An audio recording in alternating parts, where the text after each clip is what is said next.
안녕하세요. 오늘도 사연살롱을 찾아주셔서 감사합니다. 저는 50대 초반의 여성이에요.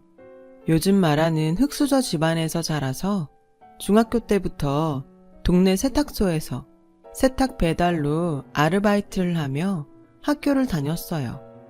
그러지 않으면 참고서나 볼펜 살 돈도 없었거든요. 부모님은 두 분 다 중학교밖에 나오지 않았고 정말 하루 벌어서 하루 먹고 살기 바쁘신 분들이었어요. 그래서 저는 아르바이트를 하면서도 악착같이 공부를 열심히 했죠. 그것만이 제 살 길이라고 생각했거든요. 덕분에 저는 좋은 성적으로 서울에 있는 대학에 들어갈 수 있었고 4년 내내 장학금을 놓치지 않았어요. 영어, 수학 과외로 돈도 벌었고요. 그걸로 집에 생활비도 보태고 제 용돈도 썼죠. 명절 때 집에 내려가면 엄마는 그런 제게 늘 미안해 하셨어요. 너처럼 똑똑한 애가 부모를 잘못 만나서 고생하는구나. 요즘은 미국이나 캐나다로 어학연수도 많이 간다는데 수연이 너라면 가서 충분히 잘할 수 있을 텐데 정말 미안하다. 아니야, 괜찮아. 해외로 어학 공부하러 가는 거 그거 진짜 돈 많은 애들만 가는 거야.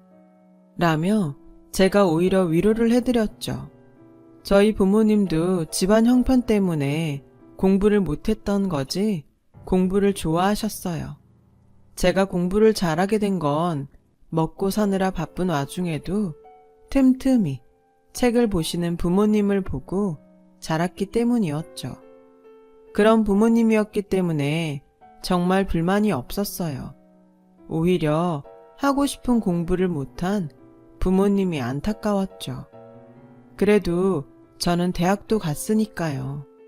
부모님이 미안해하지 않도록 영어 공부도 더 열심히 했고 학교를 졸업하자마자 취업도 바로 했어요. 저는 엄마한테 전화를 해서 엄마, 이제 좀 쉬어. 내가 생활비 넉넉히 보내줄 수 있어. 그런 소리 마. 너도 너 쓰고 싶은 거 쓰면서 살아봐야지. 저금도 하고 사람은 항상 주머니에 여윳돈이 있어야 되는 거야. 라며 한사코 말리셨어요. 결국 저는 원래 보내드리기로 했던 생활비 절반만 보내기로 했죠. 부모님도 더 이상 제 고집을 꺾지 못하셨어요. 엄마는 틈만 나면 제게 수연아, 주변에 괜찮은 남자 없는지 잘 봐라. 좋은 사람 있으면 얼른 결혼해야지. 라며 제가 안정적인 생활을 하기를 바라셨어요. 그런 엄마 마음을 모르는 건 아니었지만 저는 좀 더 제가 하고 싶은 일을 마음껏 할 수 있는 시간을 갖고 싶었어요. 그래서 늘 찾고 있다고 대충 대답만 하고 피했죠.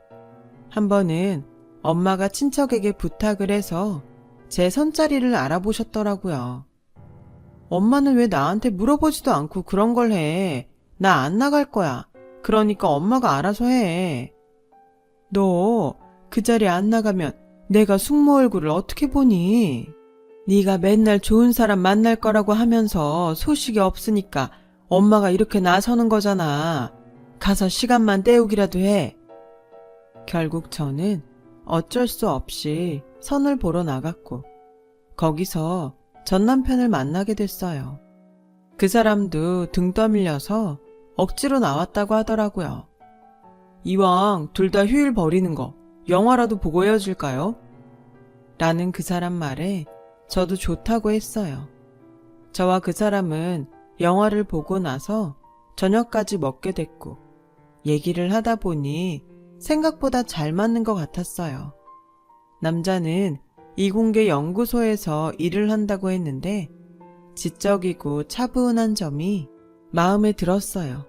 어쩌다 보니 저희는 띄엄띄엄 주말에 만나게 됐고 그러다가 사귀게 됐고 결혼 얘기까지 나왔어요. 엄마는 뛸 듯이 기뻐하시며 선 보러 안 나간다고 할 때는 네가 결혼에 전혀 관심이 없는 줄 알았는데 정말 잘 됐다. 라고 제 등을 두드려 주셨어요. 저도 결혼까지 가게 될 줄 몰랐지만 이런 게 운명이라는 건가 보다 생각했어요. 시어머니는 처음 인사를 하러 갔을 때부터 저를 탐탁치 않게 여기셨어요. 니들은 결혼이 니네 둘만 하는 거라고 생각하지만 결혼이라는 건 집안과 집안이 연결되는 거야. 사람 하나 똑똑한 것만 본다고 될 일이 아닌데. 라며 은근히 저희 엄마 아빠를 깔아내렸죠. 당시에 저는 시어머니 불평이나 집안 문제 같은 건 다 이전 세대나 신경 쓰던 거고 나 하나만 잘 살면 된다고 생각했어요. 그래서 별일 아니려니 하고 넘겼어요. 하지만 결혼해보니 쉽게 넘어갈 수 있는 문제가 아니었어요. 주말마다 시댁에서 불러서 일을 시키니 제대로 쉴 수 있는 날이 없었어요. 주중에 계속 회사에서 일하고 주말에도 일을 하는 거나 마찬가지였으니까요. 저는 시어머니한테 매주 시댁에 오는 게 부담스럽다고 말씀드렸어요. 너는 어떻게 시댁에 못 오겠다는 소리를 그렇게 당당하게 하니? 이래서 집안이 중요한 건데 집에 어머니가 붙어 앉아서 가르치질 못했으니 이 지경이지. 자기가 무슨 대단한 떼돈이라도 번다고 회사 다니는 거 가지고 유세를 떠는지 모르겠네. 어머니, 제가 마음에 안 드시면 저한테만 뭐라고 하시면 되죠. 친정어머니 얘기는 하지 않으셨으면 해요. 저희 엄마 누가 뭐래도 열심히 사셔서 저 이만큼 키워주신 분이세요. 이렇게 한마디도 지지 않고 따박따박 말대답을 하니 너한테 무슨 말을 하겠니? 이래도 니네 애미가 널 잘 가르쳤다고 말할 수 있어? 아유, 머리야. 라며 머리를 싸매고 드러눕는 거였어요. 남편은 남편대로 저에게 짜증을 냈어요. 당신은 엄마 비위 하나 못 맞춰서 꼭 시끄럽게 만들더라. 결혼한 지 반년이나 됐는데 이쯤 됐으면 우리 엄마 성격 알 거 아냐. 다른 데에는 그렇게 똑똑하게 굴면서 왜 그거 하나를 못해? 내가 당신 어머니 비위 맞추려고 결혼한 거 아니잖아. 나는 내 인생 살려고 결혼한 거야. 그건 당신도 마찬가지 아니야? 근데 왜 당신 어머니 때문에 이렇게 우리 생활이 불편해져야 되는 거야? 당신 어머니? 지금도 당신 어머니, 내 어머니 그런 거 따지는 거야? 그런 마음이니까 주말에 가는 것도 귀찮은 거야. 엄마 보고 뭐라고 하기 전에 당신 태도부터 고쳐. 라며 싸우기 일쑤였어요. 그래도 시댁일 아니면 둘 사이에는 문제가 없었고 평소에는 잘 지냈기 때문에 시어머니와의 관계만 해결하면 괜찮을 거라고 생각했죠. 마침 주말이어서 제가 시댁에서 집안일을 하고 있을 때였어요. 도련님이 결혼할 사람을 집에 데려왔어요. 부모님이 교수라던 그 여자는 대학에서 순수 미술을 전공했고 지금은 디자인도 하고 화실에서 학생들도 가르친다고 하더라고요. 딱 보기에도 온실 속 화초처럼 곱게 자란 티가 났어요. 시어머니는 연신 싱글벙글하며 좋아하시더라고요. 어쩌면 이렇게 얌전하고 곱냐. 우리 성수가 여자 보는 눈은 있구나. 라며 도련님과 셋이 앉아서 웃음꽃을 피우더군요. 그러다가 도련님이 제게 형수, 우리 진아 매운 거 못 먹는데 씻어 먹을 물그릇 좀 갖다 주세요. 그리고 무슨 손님 음식을 이렇게 맵게 해요? 먹는 사람 불편하게. 라고 하자 남편이 듣다가 야, 형수가 네 시중 드는 사람이야? 어디서 앉아서 이래라 저래라 말이 많아. 네 손님이니까 네가 물그릇 갖다 줘. 그리고 매운 걸 못 먹으면 못 먹는다고 미리 말해줬으면 될 거 아냐? 우리 집 식구들 매운 거 좋아하니까 맵게 한 거잖아. 저는 속으로 그렇게 말해주는 남편이 고마웠어요. 그러자 시어머니가 일어나서 부엌으로 오며 됐다. 내가 하마.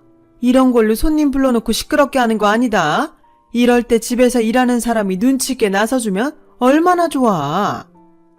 라며 은근히 저를 눈치 주시더라고요. 저는 동서가 될 사람 앞에서 일이 더 커지게 하고 싶지 않아서 아무 말도 안 하고 가만히 있었어요. 나중에 집에 와서 남편에게 시댁에서 편들어줘서 고맙다고 했더니 솔직히 엄마 말 틀린 거 없지. 당신이 좀 눈치 있게 성수한테 재수씨가 매운 거 잘 먹는지 물어만 봤어도 이런 일 없었잖아. 내가 장바다가 일하기도 바쁜데 어느 틈에 그런 걸 물어봐. 당신은 시댁에서 무슨 일 있으면 꼭 나 때문에 생긴 것처럼 이런 식으로 말하는데 자꾸 이러면 나 그냥 아무 말 안 하고 시댁 안 갈 거야. 일은 일대로 하고 문제 일으키는 사람 취급받는데 내가 더 잘해서 뭐 하겠어? 그리고 당신은 나처럼 우리 친정 가서 일해. 왜 나만 주말마다 효도해? 당신도 똑같이 해야지. 라고 하자 남편은 그제야 입을 다물더군요. 저한테는 시댁에 가서 앞일까지 예상하며 눈치 있게 다 잘하기를 바라면서 자기는 우리 집에 가는 것조차 부담스러워하는 걸 보고 저는 정말 속이 꽉 막히는 기분이 들었어요. 친정엄마는 제가 연락하면 잘 살고 있지? 나는 너만 잘 살면 된다. 다른 거 바라는 거 없어. 친정 자주 못 온다고 서운해하지 말고 이서방이랑 잘 살아. 그러면 돼. 라고 하시니 시댁 일도 남편과의 갈등도 얘기할 수 없었어요. 지금까지 힘들게 살아오신 친정 부모님한테 제 문제로 걱정 끼치고 싶지 않기도 했고요. 모든 건 저 혼자 풀어나가야 할 숙제였어요. 도련님이 결혼하고 동서가 들어오긴 했어도 제가 시댁에 가는 시간이 줄어들지는 않았어요. 걔는 몸도 약하고 창조적인 일을 해야 하는 애잖니. 그런 일을 하는 애들은 충분히 쉬어줘야 다음 일을 할 수 있다고 하더라. 네가 형님이 돼서 그런 걸 이해해줘야 어른이지. 안 그래? 라는 시어머니 말에 억울하기도 한데 무슨 말을 해야 할지 모르겠더라고요. 그러다가 저와 동서가 비슷한 시기에 임신을 하게 됐어요. 저는 이때만큼은 제가 쉴 시간이 필요하다고 생각했어요. 어머니, 제가 입덧이 심해서 음식을 잘 먹지 못하다 보니까 체력이 많이 떨어졌어요. 병원에서도 안정을 취하라고 했고요. 제가 창조적인 일을 하는 사람은 아니지만 매주 시댁에 오는 건 무리일 것 같아요. 네가 그런 말 할 줄 알았다. 너는 내가 네 사정 몰라준다고 생각하는 모양인데 나 그런 사람 아니다. 안 그래도 좀 쉬라고 하려고 했어. 앞으로는 한 주 걸러서 와라. 아니요, 어머니. 저 당분간은 주말에는 친정 가서 쉬었으면 해요. 안 그러면 제 체력이 못 버틸 것 같아요. 아니 그러면 성준이 밥은 어떻게 하고? 주말에 한 번 정도는 그 사람이 챙겨도 괜찮아요. 어머니, 웬만한 건 제가 다 해놓고 갈 거고요. 참 너도 별스럽다. 나 망가진 애 가진 것도 아니고 둘째는 아무 소리 없는데 왜 너만 유난인지 모르겠구나. 어머니, 동서는 지난주부터 아예 친정에 가 있다고 하던데요. 혹시 서방님이 얘기 안 하셨어요? 라고 하자 시어머니는 그제야 아무 말도 하지 않았어요. 시어머니는 못마땅해서 어쩔 줄 몰랐지만 저는 두 눈 딱 감고 제 주말 휴식을 챙기기로 했어요. 남편은 친정에 오는 게 그렇게 부담스러운지 어떻게든 오지 않으려고만 했죠. 당신 집에 올 때 내가 꼭 데리러 가야 되는 건 아니지? 택시 불러서 타고 와. 그게 더 편하잖아. 당신은 그렇게 우리 집에 오기 싫으면서 나 시댁 가는 건 아무렇지 않나 봐. 당신은 우리 집 가는 거 불편했어? 말을 하지 그럼. 나는 말을 안 하니까 몰랐지. 라며 변명하기 바빴어요. 그러면서 시간은 흘렀고 산딸이 돼서 회사에 출산휴가를 냈어요. 동서도 일을 다 접고 집에서 누워서 지낸다고 하더라고요. 예정일은 제가 동서보다 한 달 정도 빨랐어요. 진통이 시작되자 시어머니는 전화로 예, 전에 의사가 제왕절개 어쩌고 했다며. 제왕절개는 절대 안 된다. 알았지? 라고 하시더라고요. 병원에서는 제 골반 구조 때문에 제왕절개를 해야 한다고 했지만 시어머니는 전화로 계속 안 된다고 고집하셨어요. 동의해줄 남편은 연락을 해도 닿지 않았고요. 혼자서 너무 고통스러운 시간을 보내고 있는데 친정엄마가 먼저 오셨어요. 시어머니는 와보지도 않고 자꾸 전화만 하셨어요. 너 절대 제왕절개하면 안 된다. 잘못하면 애 몸에 칼자국 남기도 하고 지능도 떨어진대. 그래도 제왕절개 할 거 아니지? 라고 하셨고 친정엄마는 병원에서 제왕절개 하라고 하면 해야 될 것 같은데요. 안싸둔 정말 순진하시네요. 그거 다 병원이 돈 벌려고 하는 거예요. 무조건 의사 말 듣는다고 되는 게 아니라고요. 근데 사부인은 언제쯤 오시나요? 왜 계속 전화만 하시고 와보지 않으시는 건데요? 라고 하자 시어머니는 그제야 얼머부리며 전화를 끊고 안 하더라고요. 저는 결국 17시간 진통을 하다가 안 돼서 의사가 친정엄마와 늦게 온 남편한테 화를 내며 수술해야 된다고 해서 수술을 받고 아들을 낳았어요. 아프기도 다 아프고 수술까지 하게 된 거죠. 남편은 겨우 눈을 뜬 저에게 그냥 장모님한테 사인하라고 하고 수술 받지. 뭐하러 날 기다렸어. 나 진짜 중요한 외부 인사가 와서 자리를 못 비웠단 말이야. 라고 하는데 오만 정이 다 떨어지더라고요. 저는 말도 하고 싶지 않아서 남편을 제대로 쳐다보지도 않았고 남편은 그런 제 눈치만 봤어요. 그렇게 제가 아이를 낳고 한 달이 좀 못 됐을 때 동서가 아이를 낳으러 간다고 연락이 왔더라고요. 저는 알겠다고만 하고 아이를 돌보느라 정신이 없었어요. 그랬더니 다음날 시어머니가 전화로 네 동서 아들 낳았다. 네가 미역국 좀 끓여서 가져와라. 어머니, 그건 동서 친정에서 하겠죠. 저 아직 저먹을 것도 제대로 못하는데요. 그래도 우리도 성의를 보인다는 걸 사돈댁에서 알면 좋잖아. 그걸 제가 왜 하는데요? 어머니는 그래서 저 지호 낳을 때 미역국 끓여서 오셨어요? 아니잖아요. 저희 집에는 성의 안 보이셔도 되나 봐요.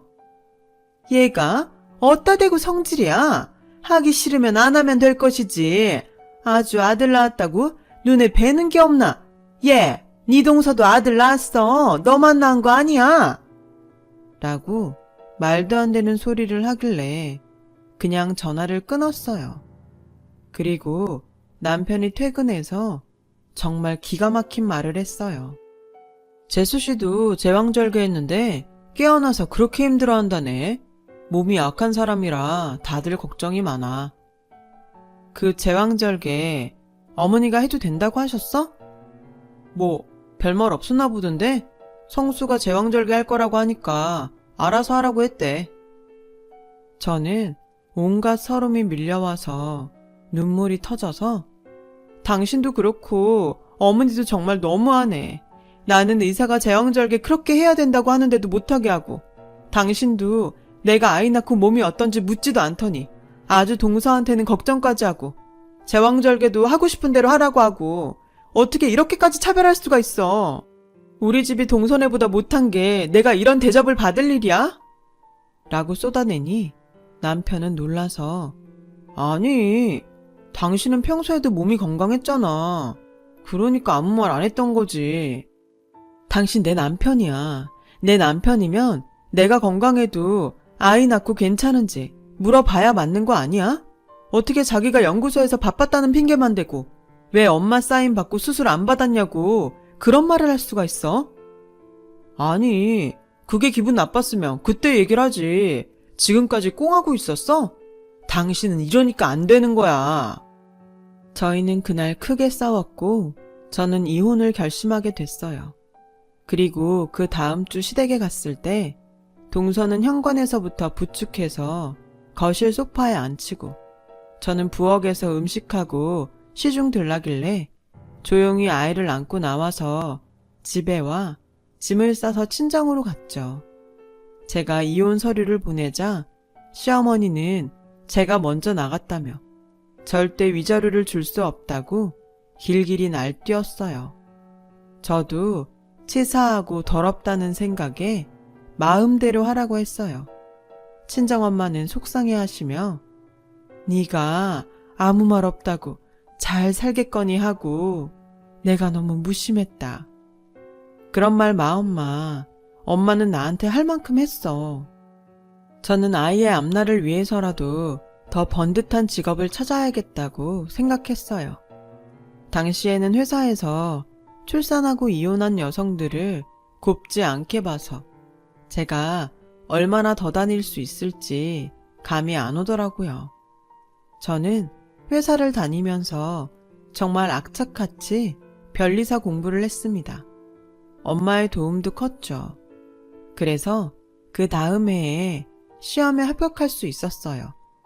몇 년 정도 중형 변리사 사무소에서 일을 했고 거기서 대형 변리사 사무소로 옮겨가게 됐어요. 제가 디자인 전문을 맡았었는데 대형 사무소 쪽에서 그런 사람을 원한다며 저를 스카우트한 거였죠. 그 사이 아이는 커서 초등학생이 됐어요. 그 무렵 같은 변리사인 남자와 사귀게 되었고 그 사람과 재혼도 하게 됐어요.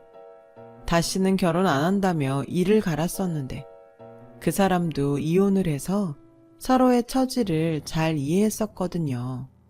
같은 일을 하다 보니 말도 잘 통했고요. 아들도 남편을 잘 따랐어요. 남편은 아이가 없어서 그런지 아들을 굉장히 예뻐했어요. 그렇게 지내던 어느 날 느닷없이 전화 한 통을 받았어요. 전 남편이었어요.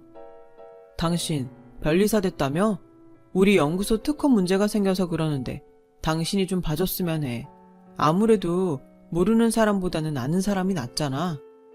아는 사람? 모르는 사람보다 못한 아는 사람도 있는 거예요. 나한테 전화할 생각을 다 하다니 참 대단하네요. 그리고 반말하지 마세요. 라고 전화를 끊었어요. 그런데 다음 날에는 저희 사무소까지 찾아왔더라고요. 어제 반말한 게 기분 나빴다면 미안하게 생각합니다.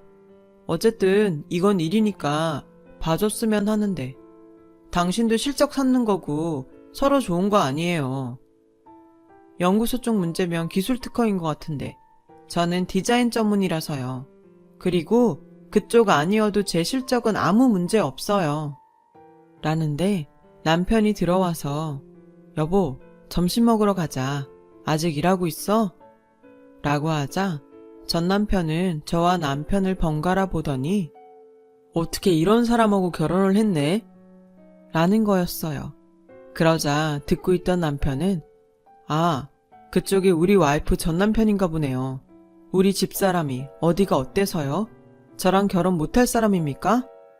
라고 하자 그 사람은 당황해서 얼머부리고 사무실을 나갔어요. 그렇게 며칠이 지났는데 집 근처에 시어머니가 와 있더라고요. 저를 보더니 얘, 너 신수가 훤해졌구나. 이제야 네 팔자가 펴나보다. 라며 친한 척을 하더군요. 어떻게 여기까지 오셨는지 모르지만 바쁘니까 비켜주세요. 라고 하자 전 시어머니는 저를 붙잡고 얘, 그러지 말고 우리 성준이 좀 살려줘. 니네 회사가 이쪽에서 제일 크다며. 그럼 너 아니어도 특허 문제 잘하는 사람들 있을 거 아니야. 성준이가 남의 기술 베꼈다고 누명 쓰게 생겼어.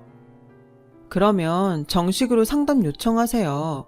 이렇게 무작정 집까지 찾아와서 이러시면 안 되죠. 그래도 네가 아는 사람이라 찾아온 건데 예정을 생각하면 이렇게 매몰차게 구는 건 아니지 않니? 성준이가 네가 변했다고 하더니 좀 잘 나간다고 안면 몰수하는구나. 지금 말 다 했어요? 예정이요? 변했다고요? 그럼요. 변했죠. 제가 언제까지 댁 부엌에서 일이나 하던 사람으로 있을 것 같았어요? 당신 같은 사람들한테 무시당하지 않으려고 더 열심히 살았어요. 집에서 배운 게 없다느니, 유세를 떤다느니, 별말을 다 해놓고 이제 와서는 날 이상한 사람 만들어요? 이봐요 할머니, 인생 그렇게 살지 마세요. 당신 아들이 뭐가 얼마나 어려운지 모르겠지만 그런 문제는 댁들끼리 알아서 해결하라고요. 당신 잘난 둘째 며느리 있잖아요. 그 사돈댁에다 부탁해 보던지요. 라는데 엄마가 아들 손을 잡고 오시더라고요. 제가 금방 들어간다고 했는데 안 오니까 나오신 것 같았어요. 엄마는 시어머니를 보더니 안색이 변했어요. 시어머니는 뻔뻔하게 안사돈 잘 지내셨어요? 아유, 우리 지호도 정말 많이 컸네. 할머니야. 하는데 친정엄마가 시어머니를 확 밀치며 감히 어디다 손을 대요? 당신이 우리 지호 태어났을 때부터 병원을 한번 와보기랬어. 애를 안아줘보기랬어. 그래놓고 이제 와서 할머니? 웃기지 마. 양육비 한번 줘본 적 없으면서 할미 행세는 하고 싶어? 저리 가요 얼른. 우리 딸도 괴롭히지 말고. 안 그러면 나 가만 안 있어요. 경찰 부를 거야. 라고 하자 시어머니는 더 이상 말을 못하고 자리를 떠났어요. 알고 보니 전 남편은 동서가 용기 디자인을 한 다른 화장품 회사 물건을 보고 그 회사가 출시도 하기 전에 자기가 갖다가 그대로 베끼고서 특허 신청을 했다고 해요. 그게 알려져서 동서도 그쪽 회사에 배상금을 물고 일도 끊겼고 남편은 소송을 당했다고 하더라고요. 어차피 그 문제는 변호사가 할 일이라서 제가 할 수도 없는 거였지만 그런 일이 생기자 저를 찾아왔다는 게 너무 황당했어요. 얼마나 저를 우습게 생각하면 그랬을까 싶기도 했죠. 그 후로도 시어머니와 전 남편은 몇 번 저를 찾아오고 저한테 미안하다고 사과도 했지만 받아주지 않았어요. 남편은 전 시댁에 한 번만 더 찾아오면 양육비를 주지 않는다고 고소하겠다고 했죠. 그랬더니 더는 연락도 안 하고 찾아오지도 않더라고요. 그 사람들이 돈 준다고 해도 받을 생각 없었어요. 그런 돈으로 우리 아들 키우고 싶지 않았거든요. 그 후 저는 지금 남편과의 사이에서 늦둥이 딸을 두게 됐고 아이들과 친정 부모님과 함께 행복하게 잘 살고 있답니다. 제 사연을 들어주셔서 정말 감사하고요. 모든 분들께 좋은 일만 있길 바랄게요. 항상 건강하시고요. 여러분, 사연 댓글에 응원과 현명한 조언 부탁드려요. 좋아요와 구독은 저에게 큰 힘이 됩니다. 오늘도 좋은 일 가득하세요.